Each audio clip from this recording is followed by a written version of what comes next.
बहुत बहुत धन्यवाद बड़े भाई अमित पंत जी। आज टिहरी की इस वीर धरती पर आने का सौभाग्य दोबारा प्राप्त हुआ, तिबारा प्राप्त हुआ, या जो भी है जितने बार भी आए ये बड़ा सौभाग्य है। नहीं, मैं बहुत बार आया हूँ। और आज जो भू भूग्याल जागृति मंच ने इस प्रकार की जो विचार गोष्ठी का जो एक आयोजन किया है, तो कहीं ना कहीं कोई भी काम अगर शुरू करते हैं तो सबसे पहले विचार होना चाहिए, और वो विचार ऐसी गोष्ठियों के माध्यम से आते हैं जिसके लिए आप बधाई के पात्र हैं, पूरी कमेटी बधाई के पात्र है।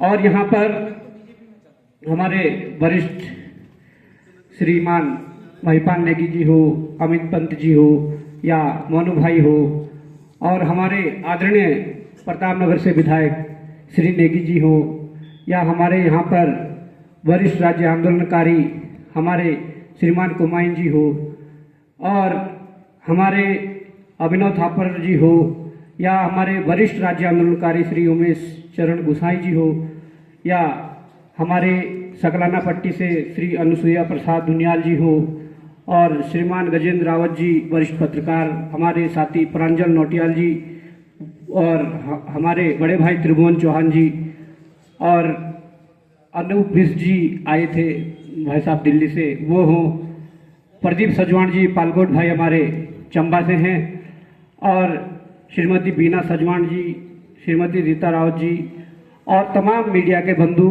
सबके नाम नहीं ले पाऊंगा। सीधा ये कहूँगा कि हमें जो इन 11 बिंदुओं में से बिंदु मिला है वो बिंदु है रोजगार एवं नियुक्तियां, और उसमें भी सभी सरकारी विभागों में स्थायी नियुक्तियां तथा शोषणकारी आउटसोर्सिंग व्यवस्था को खत्म करना। ये मुझे बिंदु मिला है और मैं बिल्कुल भी अपने बिंदु से हटना नहीं चाहूंगा, समय का भी अभाव है। और मैं इसी पे बात करूंगा कि जो रोजगार है वो रोजगार हमारे नजरिए से 3 प्रकार का है। वो सरकारी रोजगार हो सकता है, वो गैर सरकारी रोजगार हो सकता है, या वो फिर स्वरोजगार हो सकता है। इसे 3 कैटेगरी में बांटा गया है हमारे द्वारा, और इसमें आप सब ये जानते हैं कि उत्तराखंड प्रदेश बना, तमाम प्रकार की नीतियां बनी, परंतु इस प्रदेश में आज तक रोजगार नीति नहीं बनी। प्रदेश बनते ही अगर लड़ाई जब प्रदेश की लड़ी जा रही थी, अगर तब हमारी माताओं बहनों ने, हमारे वरिष्ठ राज्य आंदोलनकारियों ने, जब उन्होंने ये सपना देखा था कि ये प्रदेश बनेगा तो हमारे बच्चों को रोजगार मिलेगा, उनका भविष्य सुधरेगा, पलायन रुकेगा, तो कम से कम अगर रोजगार और पलायन के आधार पर इस राज्य की लड़ाई को लड़ा गया तो सबसे पहले 2 नीतियां तो बननी चाहिए थी। वो रोजगार की नीति भी होनी चाहिए थी और पलायन रोकने की नीति भी होनी चाहिए थी, पर दोनों नीतियां नहीं बनी। ये इस प्रदेश का दुर्भाग्य कहो, हमारा सबका दुर्भाग्य कहो, ये बड़ा दुर्भाग्य है। अब बात सरकारी रोजगार पर कर लेते हैं। सरकारी रोजगार का मतलब सरकारी नौकरियों से है। आज बड़े दुखी मन से यह कहना पड़ रहा है कि जो नगर निकाय चुनाव में आप लोगों ने ऋषिकेश जैसी जगह पर बिहार मूल के शंभू पासवान को अगर आपने मेयर चुनते हुए देखा है, मेयर बनते हुए देखा है, ये पहला उदाहरण हो या दूसरा उदाहरण हो, राजनीति के क्षेत्र में जरूर हो सकता है, पर हजारों हजार ऐसे उदाहरण सरकारी नौकरियों पर हैं। जो कोई बिहार से आया है, कोई पश्चिम बंगाल से आया है, कोई राजस्थान से आया, कोई कहीं से आया है, जिन्होंने हमारे और आपके बच्चों की नौकरियों पर डाका डाला है, जिन्होंने हमारे जो सरकारी नौकरी का हमारा अधिकार था उस पर डाका डाला है। ये हजारों हजार उदाहरण हैं, ये कोई सिंगल उदाहरण नहीं है। ये तब हुआ जब कोई रोजगार नीति नहीं है। इसकी रोकथाम के लिए इस उत्तराखंड में सेवायोजन कार्यालय हुआ करते थे, अभी भी है, पर वो डेटा एकत्रित करने के बस मात्र इतने रह गए हैं। जब सेवायोजन कार्यालय में जब सेवायोजन प्रमाण पत्र जब बनता था तो उसको बनाने के लिए आपका मूल निवास भी लगता था उसको बनाने के लिए परिवार रजिस्टर की नकल भी लगती थी, उसको बनाने के लिए खतौनी भी लगती थी, उसको बनाने के लिए तमाम प्रकार के जो डॉक्यूमेंट लगते थे, तब जाकर वो बनता था। तो आसानी से बाहर से आया हुआ व्यक्ति उससे पूरा नहीं कर पाता था और नहीं बना पाता था। पर इससे पूर्व की सरकार जो 17 से 22 का कार्यकाल था भाजपा का था, उसमें सेवायोजन कार्यालय में जो अप्लाइमेंट जो ऑफिस में जो वो बनता है सेवायोजन प्रमाण पत्र, उसकी बाध्यता को भी समाप्त कर दिया गया था। और हमने निरंतर एक दिन भी नहीं रुके, हमने निरंतर 1 महीना 5 दिन तक सड़कों पर आंदोलन किया। दिल्ली कभी मुख्यमंत्री आवास कूच किया, कभी विधानसभा कूच किया, कभी डीएम कार्यालय का घेराव किया, कभी सेवायोजन कार्यालय का घेराव करा। और इन 1 महीने के लगभग कम से कम 10 से 12 बार हमारी गिरफ्तारियां हुई। वो बात अलग है कि हर दिन निजी मुचलकर पर छोड़ दिया गया, हर दिन कभी पकड़ के पुलिस लाइन छोड़ दिया गया, हर दिन कभी पकड़कर सुधोवाला जेल छोड़ दिया गया, या हर दिन कभी पकड़कर धरना स्थल छोड़ दिया। यह अलग बात है। पर उस 1 महीने के लगातार संघर्ष के बाद फिर सरकार को बैकफुट पर आना पड़ा और वही त्रिवेंद्र रावत जी जो मुख्यमंत्री थे, उन्होंने फिर भी उसको जरूरी नहीं किया, परंतु इतना जरूर किया कि अब जो इस उत्तराखंड में सरकारी नौकरियों के लिए आवेदन करेगा उसका हाई स्कूल और इंटर यहां से होना जरूरी है, और उसके पास या उसका स्थायी प्रमाण पत्र होना जरूरी है। अब या जहां पर लगा तो आप समझ जाइए कि डॉक्यूमेंट का खेल जो 2013 में मूल से स्थायी हो गया, वही डॉक्यूमेंट का खेल 2018 में भी ये खेल दिया गया है, 19 में खेल दिया गया। उससे क्या हुआ?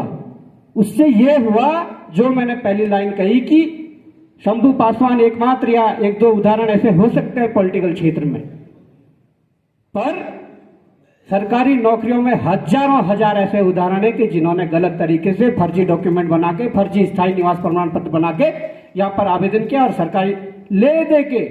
ये तो चीजें अब खुली। हमने तो त्रिवेंद्र रावत जी जब मुख्यमंत्री थे, हमने तो तब से लेकर आंदोलन कर रहे हैं, 2017 से आंदोलन कर रहे हैं जब कांग्रेस की सरकार थी। हमने तो पूर्व मुख्यमंत्री हरीश रावत जी के भी कई पुतले फूके हैं, हम तो तब से आंदोलन कर रहे हैं। पर अब जाकर जब आंदोलन पीक पर पहुंचा, लोगों को जो पहुंचाने हमने जो चीजें पहुंचानी चाहिए उसको पहुंचाने में इतने साल लग गए कि तब जाकर प्रदेश का युवा जागृत हुआ कि हमारे साथ गलत हो रहा है। तब प्रदेश के युवा ने कमर कसी, इनके खिलाफ लड़ना पड़ेगा, और वो लड़े। पर जब लड़े तो उसका नतीजा मिला। पर उससे पूर्व जिन लोगों ने फर्जी डॉक्यूमेंट बनाए, जिन लोगों ने स्थायी निवास प्रमाण पत्र फर्जी बना लिए और उस आधार पर नौकरियां अटेजियों के नाम पर ले ली, अटेजियां दे दे के ले ली, ये बात तो किसी से छुपी नहीं है। उन अटेजी लेने वालों में अगर सीबीआई इंक्वायरी कर लें तो मैं ये कहूंगा कि कई राजनीतिक दलों के विधायक, मंत्री और मुख्यमंत्री तक नपेंगे। पर ये लोग सीबीआई जांच नहीं करवाना चाहते हैं। सबको पता है कौन है। मोहरे के नाम पर ये हाकम सिंह का नाम ले लें, या दूसरे किसी मनराल का नाम ले लें, या किसी और का नाम ले लें, ये मोहरे थे इनके, ये केवल मोहरे थे, पर इनके पीछे बड़ी बड़ी ताकतें थी। पर जब ये 2018 में हुआ कि स्थायी निवास प्रमाण पत्र या उत्तराखंड से हाई स्कूल और इंटर जिसने किया वो यहां आवेदन करने के लिए अहर होगा। आपके बच्चों के साथ कितना बड़ा खिलवाड़ किया गया है, विधायक जी भी जानते हैं, पीछे बैठे हुए हैं, कि यहां तो प्रियंका गांधी वाड्रा के बच्चे भी पढ़ रहे हैं, यहां तो सचिन तेंदुलकर के भी बच्चे पढ़ रहे हैं, यहां तो देश के बड़े बड़े लोगों के से लेकर बिहार से आए हुए जो मजदूर है, जो यहाँ के अभी स्थायी निवासी भी नहीं बने, उनके बच्चे भी पढ़ रहे हैं। तो जो या लगा, जो स्थायी निवास प्रमाण पत्र के आधार पर नौकरियां बांटी जा रही है, वो किसके लिए है? वो किसके लिए है? हम लोगों को मिलना चाहिए था, हमारे बच्चों को मिलना चाहिए था, परंतु नहीं।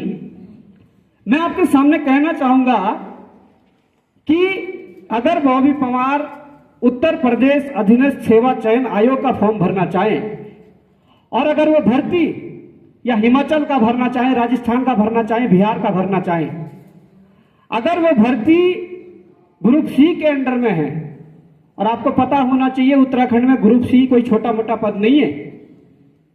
यहां जो 2 स्टार लगाए हुए दरोगा होते हैं वो भी ग्रुप सी में है। यहां जो आपके इंटर कॉलेजों में प्रवक्ता जो पढ़ाते हैं बच्चों को, जिनका ग्रेड पे 4800-5400 है, वो भी ग्रुप सी में रखे हुए हैं। तो मैं अगर कहीं दूसरे स्टेट में आवेदन करूं तो मुझे इजाजत नहीं है आवेदन करने की। क्यों? उनके नियम कानून उनके तकड़े हैं, उनके पास नीतियां हैं, पर हमारे वालों ने तो सबको खोल दिया, आओ भाई और ले जाओ। क्या ये नीतियां यहां लागू नहीं हो सकती? ये सरकारी नियुक्तियों की बात कर रहा हूं मैं। इस प्रदेश में ग्रुप सी और ग्रुप डी में जितनी भी सरकारी नियुक्तियां होनी है, ये यहां की सरकारों का फेलियर है। कब किस सरकार ने क्या करा मैं उस पर भी नहीं जाना चाहूंगा, किस सरकार में किसने क्या किया ये मैं उस पर भी नहीं जाना चाहूंगा, पर इतना जरूर कहना चाहूंगा कि दोनों सरकारों का फेलियर रहा है कि ग्रुप सी और ग्रुप डी के लिए जब हमारा उत्तराखंड का बच्चा दूसरे प्रदेश में आवेदन नहीं कर सकता है, तो आज इन लोगों ने जो स्थायी के या और 10वीं 12वीं वाला कर दिया ना, जो इन्होंने रास्ते खोले वो क्यों खोले हैं? सबसे पहले वो पुनः बंद होने चाहिए। जितना घपला इन्होंने कर दिया कर दिया, पर आज भी अगर समझे उस बात को तो आज भी उस चीज को बंद किया जा सकता है। नंबर एक बात। दूसरी बात यह है कि भाई सरकारी नौकरियों में पीसीएस भी है, सरकारी नौकरियों में और भी चीजें हैं। जब कोई रोजगार की नीति नहीं है तो आप समझ सकते हैं, पीसीएस की तैयारी करने वाले छात्र समझ सकते हैं कि अगर एक स्टेट में 4-4, 5-5 साल बाद पीसीएस की अगर वैकेंसी आती है तो बच्चा क्या तैयारी करेगा बताओ। हम खुद भुक्तभोगी हैं।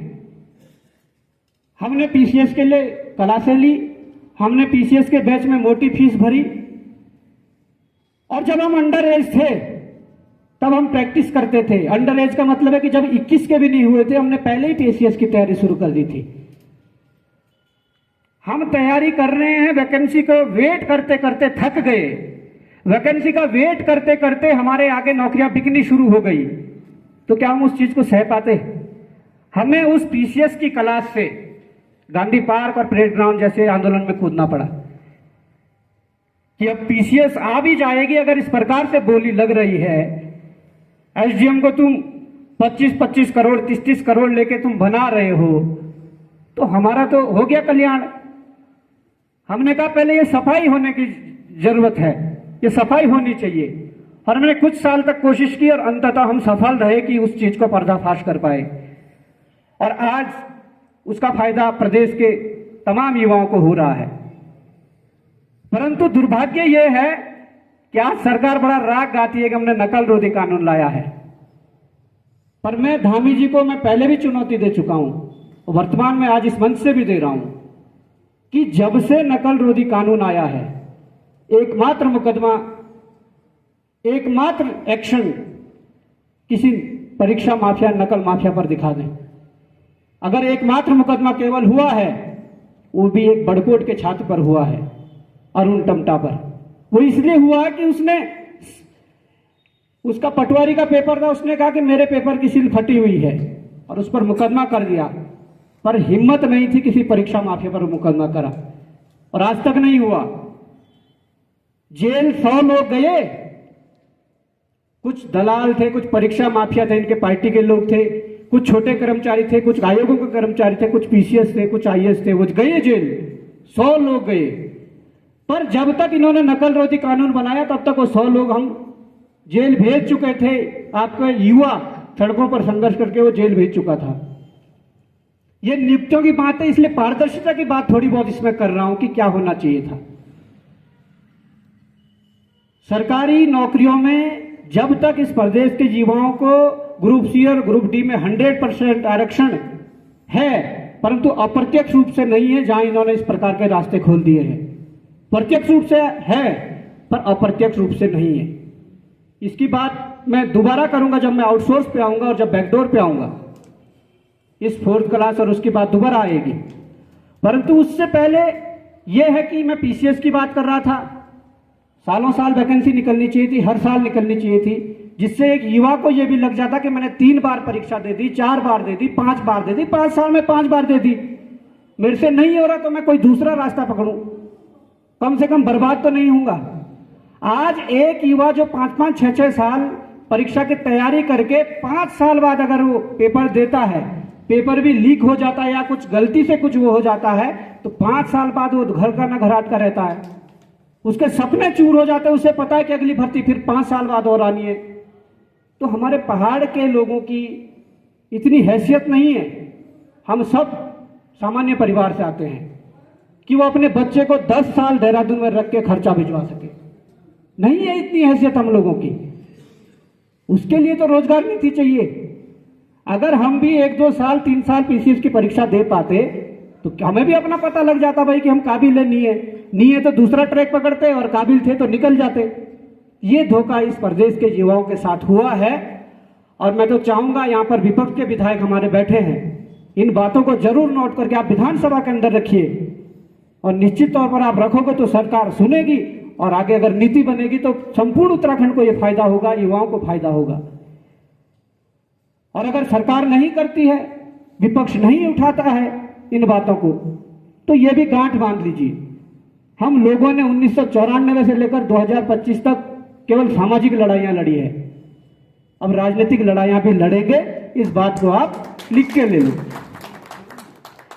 दूसरी बात यह है, एक सरकारी वाला हो गया, इसमें ग्रुप ए और ग्रुप बी का तो अलग मैटर है, परंतु पीसीएस का जो मैटर है उसमें भी लगभग 80% जो है कई स्टेट में है, 80% स्थानीय युवाओं को आरक्षण उसमें मिलना चाहिए। वो कई स्टेटों में ये प्रावधान है, और अगर उत्तराखंड में भी करते हैं तो सोने पे सुहागा हो जाएगा। क्योंकि फिर क्लास 1 जो है यूपीएससी हो तो यूपीएससी से आता है, जिसके अंदर जो योग्यता जो क्षमता होगी वो होगी। आप ये देख रहे हैं कि शंभू पासवान तो आज मेयर बना है, उसकी बेटी कुछ साल पहले असिस्टेंट प्रोफेसर एससी के सर्टिफिकेट पे बन चुकी है। अब बताइए ना आप किसका हक मारा है? किसी में से आपका ही बच्चा कोई लग सकता था, वहां सीट मार दी।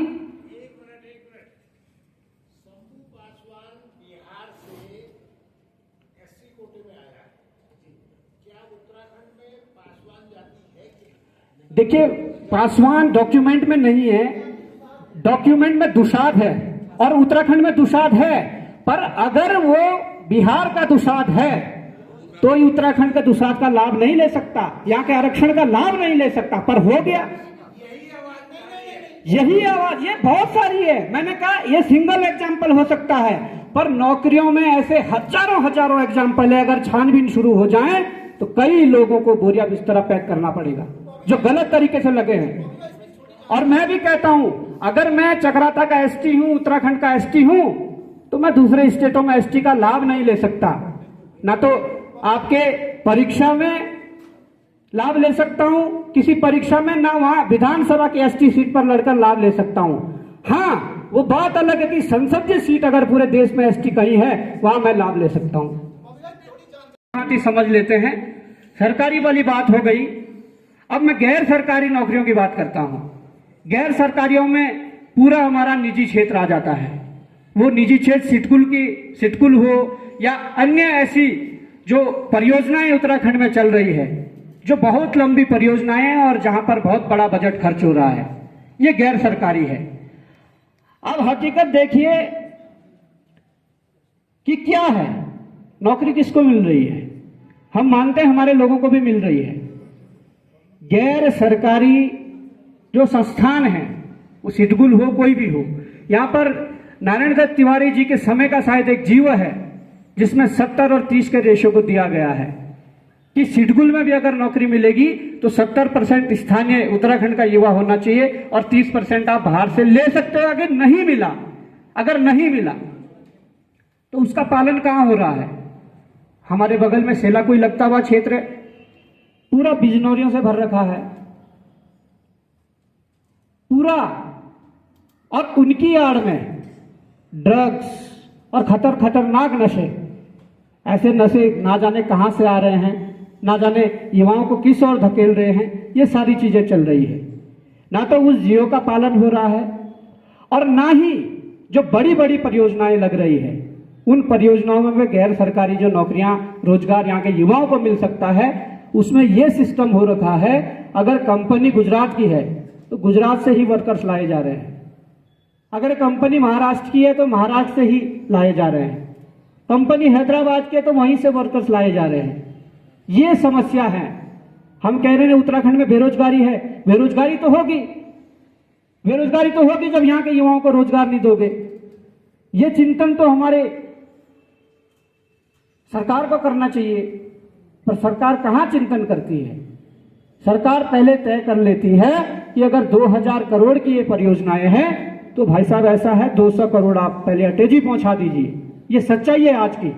उसके बाद हम देखेंगे कि टेंडर किसका होगा और किसका खुलना है। ये सच्चाई है, इस बात को स्वीकारना पड़ेगा सबको। तो जब सरकार इस प्रकार से चलेगी, जब चीजें इस प्रकार से चलेंगी, तो ये तो पता होगा कि भाई किसको क्या होना है। तो ये गैर सरकारी जो नौकरियां हैं, रोजगार है, उसके लिए भी ये चिंता का विषय है कि इस पर पर्टिकुलर पूरे तरीके से सर्वे करके हम लोगों को ये आंकड़े जुटाने चाहिए कि गैर सरकारी जो संस्थान हैं, सिटगुल का क्षेत्र हो या बड़ी बड़ी परियोजनाओं में लगे लोग हो, उसमें हमें ये आंकड़े जुटाने पड़ेंगे कि कितने लोग कहाँ के कौन हैं। और ऐसा ना हो कि कई लोगों ने वो फर्जी स्थायी निवास प्रमाण पत्र बना दिया हो, इसलिए मूल निवास जरूरी है। बात घूम फिर के वहीं आती है। फिर बात हो जाती है स्वरोजगार की। स्वरोजगार में क्या है? स्वरोजगार में यह स्थिति है विधायक जी, आप सुनिए इसे गंभीरता से। आप कोई स्वरोजगार करना चाहते हैं, हम भुक्तभोगी है इस चीज के भी। आपको बोल दिया गया कि 35% सब्सिडी है, तो जो प्रक्रिया इतनी जटिल बना दी गई है, व्यक्ति के जूते घिस जाते हैं उस स्वरोजगार को शुरू करने में। जब वो जूते घिसाई हो जाती है तो बैंक वालों से टाई अप हो रखा है, यार इस व्यक्ति को अगर हम 35% सब्सिडी देंगे, ऐसा करना तुम 15-20% रख लो। यह स्थिति है। जो व्यक्ति, जो युवा या जो उसके माँ बाप उसके डिग्रियों पर लाखों लाखों खर्च करके अपने बच्चे से स्वरोजगार करवाएगा, वो क्या वहां भी पैसे दे पाएगा? उन्होंने बीटेक जैसी डिग्रियां, बड़ी बड़ी डिग्रियां लाखों रुपए खर्च करवा दी, अब नौकरी के अवसर नहीं दिए जा रहे हैं। अब अगर स्वरोजगार के क्षेत्र में भी जाएगा, वहां से भी डिमांड हो रही है उस सब्सिडी पर। इतना बड़ा दुर्भाग्य है। और हमें कहा जा रहा है कि आप सोलर प्लांट वाली योजना है, आप सोलर प्लांट लगा लीजिए। हमने कहा कैसे लगाना है? आपके पास कोई जमीन होगी कहीं नाली, उसमें लगा दीजिए। हमने कहा ठीक है। और नहीं है जमीन तो लीज पर ले लीजिए, उस पर लगा दीजिए। तो हमें तो ये प्रक्रिया अपनानी पड़ रही है कि हमारे पास इतने नाली जमीन है, मैं वो सोलर प्लांट लगा ले रहा हूं, और मेरे पास नहीं है तो मैं पड़ोसी से वो लाकर लीज पे लाकर वो सोलर प्लांट लगा ले रहा हूं। पर स्थितियां इतनी गंभीर है, स्थितियां इतनी बुरी हो चुकी है। हमारे विकासनगर के डाक पत्थर में, विकासनगर के डाक पत्थर में जहां अभी 900 बीघा लगभग अडानी ग्रुप को जमीनें बेच दी है, और वो जमीनें विभाग की है, वो जमीनें यूजेबीएनएल की है, वो जमीनें यूपीसीएल की है, वो जमीनें पिटकुल की है। वो तो चलो अभी बेच दिया है।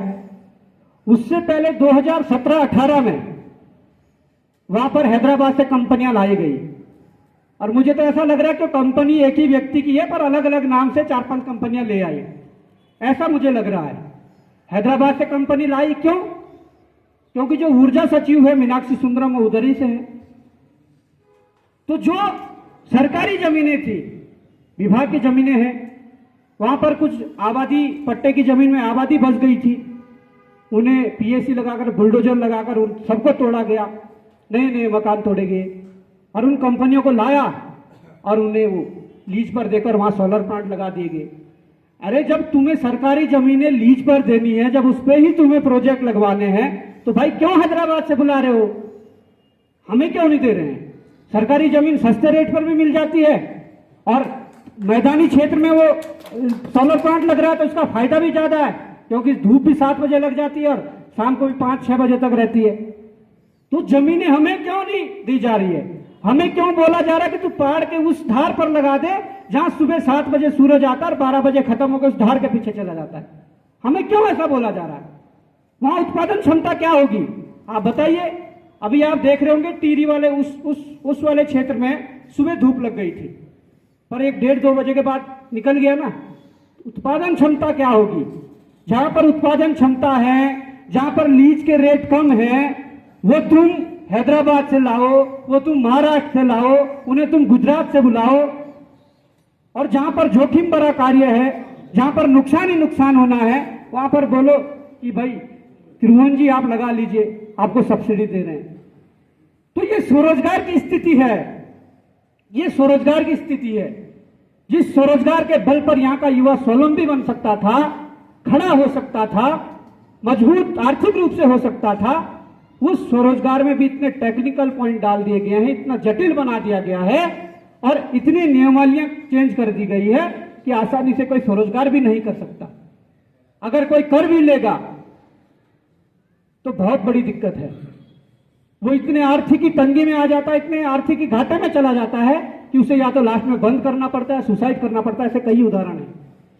ये स्थिति इस प्रदेश की है। तो ये रोजगार का मसला था जो आपने दिया। इसमें स्थायी नियुक्तियों की भी मैंने बात की, इसमें जो निजी क्षेत्र में जो वो है उसकी भी बात की, और इसमें मैंने स्वरोजगार की भी बात की। अब एक चीज आपने इस लाइन में दी जो मुझे टॉपिक दिया है, इसमें दिया है कि शोषणकारी आउटसोर्सिंग व्यवस्था। ये वास्तव में ये वो कैंसर है जिसका पता 4th स्टेज पर लगता है। तब ना मरीज का ट्रीटमेंट हो पाता और तब ना वो बचने का है ना मरने का है। तो वो पता उसी दिन लगता है जब वो इस संसार को छोड़ देता है। ये आउटसोर्सिंग वो माध्यम है। 25 वर्षों से सरकारें, चाहे किसी भी सरकार के रही हो, ये फेलियर रहा है यहाँ के सरकारों का कि आउटसोर्सिंग जो इन्होंने किए हैं, आज उपनल वाले भी रो रहे हैं, आज पीआरटी वाले भी रो रहे हैं, आज और जो एजेंसियों के द्वारा रखे गए लोग हैं वो भी रो रहे हैं कि 20-20 साल सर्विस करने के बाद वो पक्के नहीं हो पा रहे हैं। पक्के इसलिए नहीं हो पा रहे कि कोई नीति नहीं थी, और जिन्हें बिना नीति के रख दिया गया हो वो तो आज अधिकार भी नहीं जमा सकता। वो अधिकार भी नहीं जमा सकता। अधिकार जमाओगे, ज्यादा से ज्यादा सरकार को प्रेशर में ला दोगे तो सरकार तीसरे व्यक्ति को बोल देती है तू जा कोर्ट चले जा। सरकार अपने आप सामने नहीं आएगी, कोर्ट में अड़ंगा डाल देगी और मामला खत्म। और यही चल रहा है। आउटसोर्सिंग ऐसी नीति है जो मैंने कहा कि ये 4th स्टेज पर जो पता कैंसर का लगता है वही वाला हिसाब किताब है। अब हम तो चाहते हैं कि इस प्रदेश के अंदर एक ऐसी नीति बने। मैंने कई विधायकों से, कई मंत्रियों से और कई विपक्ष के लोगों से भी, या कई सीनियर अधिकारियों से भी, आईएएस पीसीएस से भी कई बार बात की। मैंने कहा भाई इसका तो जो आउटसोर्स आप लगा रहे हो क्या फायदा? जिसको आप लगा रहे हो उसका भविष्य संकट में है, उसका भविष्य तो है, उसके बच्चे का भविष्य भी संकट में है। क्यों ऐसा खिलवाड़ लोगों के साथ कर रहे हो? और मैंने कहा परमानेंट नियुक्तियां करो जिसको भी करनी है। वो कहते हैं कि कहीं पे हमें बहुत वैसी जरूरत पड़ जाती है तत्कालिक तो हमें करना पड़ता है। हमने कहा मैं तोड़ देता हूं इसका, मैं सुझाव देता हूं, मैं उपाय देता हूं, आप उसको अप्लाई करिए तो सब ठीक हो जाएगा। हमने कहा सबसे पहले तो एक नीति बने जिस प्रदेश के भीतर आज के बाद कोई आउटसोर्स और कोई इस प्रकार की वो नहीं होगी। और अगर तत्कालिक रूप में अगर कहीं वैकेंसी भरनी है, कोई ऐसा काम आ पड़ा है कि बहुत जल्दी वो करना है, जो अगर जो उसमें परीक्षा करवाने में और जो समय लगता है वो भी उनके पास नहीं है, तो इस प्रदेश के अंदर सालों साल अलग अलग विभागों की अलग अलग भर्तियां निकलती है। वो जूनियर इंजीनियर की भी होती है, बाबू की भी होती है, वो तमाम पटवारी की भी होती है, पुलिस की भी होती है। तो हमने कहा तुम एक काम करो, अगर तुम्हें तत्कालिक करना है तो अगर तुम्हें होमगार्ड चाहिए, अगर तुम्हें पीआरडी के जवान चाहिए, तो तुम पिछली पुलिस की भर्ती उठाकर देखो और उसमें जो वेटिंग लिस्ट में बच्चे बचे हुए हैं, जो 0.25 नंबर से बच गया हो, जो 0.50 से बच गया हो, 0.75 से बच गया हो, 1 नंबर से बच गया हो, 1.5 नंबर से बच गया हो, उन बच्चों की वेटिंग लिस्ट जारी करो। और तुम्हें क्या मिलेगा? तुम्हें क्वालिटी मिलेगी उनके अंदर, क्योंकि वो उन मानकों को पूरा करके आ रखे हैं, उन्होंने परीक्षाओं में बैठे हैं, उन्होंने नंबर लाए हैं। वो बात अलग है कि वहां वैकेंसी कम थी तो आधे 1 नंबर से रुक गए। तुम उनकी वेटिंग लिस्ट जारी करो और बुलाओ और लग जाओ, होमगार्ड खड़े कर दो, पीआरडी के जवान खड़े कर दो। पर ऐसा नहीं करेंगे। ऐसा इसलिए नहीं करेंगे कि विधायक जी को या किसी मंत्री को या मुख्यमंत्री को चुनाव लड़वाने के लिए अपने पीछे टीम भी तो खड़ी करनी है। बोल देते भाई तुम्हारे भतीजी को वहां लगा रखा है, अब चुनाव में ऐसा करना, खड़ा रहना है 2 महीने। ये स्थिति है, ये सच्चाई है। अगर वो क्वालिटी चाहते, पारदर्शिता चाहते, तो ये सबसे अच्छा सॉल्यूशन है। मनरेगा में जेई लगाना है, आउटसोर्स से लगाना है। जलागम में जेई लगाना है, आउटसोर्स से लगाना है। अरे भाई, जो पिछली जेई की भर्ती हुई उसकी वेटिंग लिस्ट क्यों नहीं जारी करते तुम? उसमें तुम्हें पंचायती राज वाला चाहिए तो पंचायती राज वाला मिलेगा, उसमें तुम्हें ऊर्जा विभाग वाला चाहिए तो वो मिलेगा, उसमें पीडब्ल्यूडी वाला चाहिए वो मिलेगा। पर नहीं, ये राजनीति के हथकंडे बन चुके हैं और ये इसका नुकसान कौन भर रहा है? आम जनता। देखो, अगर कल के दिन नीति बनती है तो मुझे तो फायदा होगा ही, पर सबको फायदा होगा। मेरे बच्चों को फायदा होगा, पर सबके बच्चों को फायदा होगा। पर अगर ये नीतियां नहीं बनती है, इसमें सुधार नहीं लाया जाता है, तो आज मैं पावरफुल हूं, आज तो मैं किसी एक आध अपने व्यक्ति को लगा सकता हूं, पर कल मैं हमेशा पावरफुल नहीं रहूंगा। ये नीतियां सबको ये सोचने की जरूरत है। कल के दिन हम पावरफुल नहीं रहेंगे तो कल दूसरा पावरफुल है वो लगाएगा। तो ये नीतियां गड़बड़ा गई है, नीतियां नहीं है। आज दर दर की ठोकरें चाहिए, उपनल वाले हो, पीआईडी वाले हो, तमाम प्रकार के जितने भी आउटसोर्स है वो लगा रहे हैं, दर दर की ठोकरें खा रहे हैं। और मैं तो खुले मंचों से कहता हूं, मैं तो उनका खुल के सपोर्ट भी नहीं करता हूं और ना मैं कभी करता हूं। इसलिए नहीं करता हूं क्योंकि हम हमेशा पारदर्शिता के उसमें रहे हैं, पक्ष में रहे हैं कि जो पेपर फाइट करके आएगा हम उसके साथ हैं, जो पारदर्शी प्रक्रिया से आएगा वो हम उसके साथ हैं। वो चपरासी क्यों ना हो, वो एसडीएम क्यों ना हो, पर जो पूरी प्रक्रिया निभा के आएगा उसके साथ है। इसका समाधान ये है कि अगर एक तो मैंने दिया कि भाई आउटसोर्स अगर ऐसा भरना है तात्कालिक रूप में, तो ये सबसे बढ़िया तरीका है, ये अपनाना चाहिए सरकार को। और हमारे विधायक जी को भी विधानसभा के अंदर ये उठाना चाहिए। ये बहुत अच्छा तरीका है तात्कालिक रूप से नियुक्ति करने का। परंतु अगर नीतियां नहीं बनेगी तो निश्चित तौर पर अगर हमारे पास मुद्दे नहीं होते, अगर पारदर्शिता चल रही होती, अगर वैकेंसी कंटिन्यू आ रही होती, तो हम भी आपके बीच नहीं होते। हम भी कहीं किसी सीट पर आज बैठे होते, कहीं या तो क्लरिकल में बैठे होते, कहीं कुछ पटवारी बन गए होते, कहीं कुछ होता तो वहां हम अपनी सेवा दे रहे होते।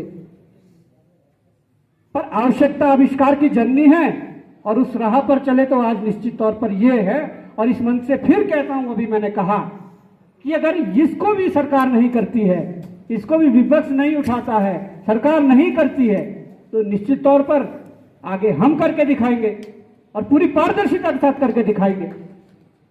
क्योंकि ये जो लाभ होना है ये प्रदेश के समूचे समाज को होना है। इसमें ऐसा नहीं किसी अधिकारी या नेता के बेटे को होगा, क्योंकि विधानसभा में ऐसा ही हुआ था। आप कह रहे हैं कि किस प्रकार से तदर नियुक्तियां हुई थी, यही तो भेड़ चाल थी। किसी पत्रकार ने फोन कर दिया, उनके लग गए, किसी नेता ने फोन कर दिया, उनके लग गए, किसी आईटीआई एक्टिविस्ट ने फोन कर दिया, उनके लग गए, किसी अधिकारी कर्मचारी ने बोल दिया भाई ये तो अपना है, इसको लगाना है, तो लगा दिए। अगर वहां इतनी जरूरत थी तो उससे पहले भी समीक्षा अधिकारियों के कई बैच पास आउट हुए हैं, जहां आधे आधे नंबर से 0.25 से लोग रुके हुए थे, जो मेहनत करने वाले लोग थे। अगर ऐसा ही लगाना था तो वेटिंग लिस्ट जारी करके लगा देते, कौन विरोधाभास करता। पर वो नीतियां नहीं थी। हम चाहते हैं कि इस प्रकार का जो आज यहां हेल्थी डिस्कशन जो हुआ है, इसी मंचों से, ऐसे ही मंचों से ये विचार निकलेंगे और ऐसे ही मंचों से ये समाधान निकलेंगे। मैं पुनः बधाई देना चाहता हूं।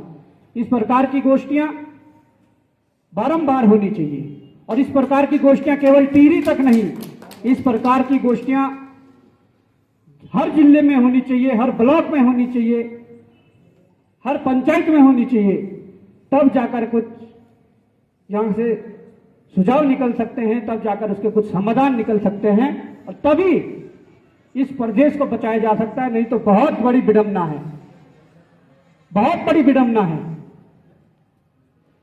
तो मुझे जो टॉपिक दिया गया था, मैंने उससे हटकर कुछ नहीं बोला है और मैंने उस पर ही अपने आप को बनाए रखा, मैंने उस पर ही बनाए रखा। और कुछ अगर सवाल है तो निश्चित तौर पर आप करिए और उसके बाद मैं भी अपने वाणी को विराम दूंगा।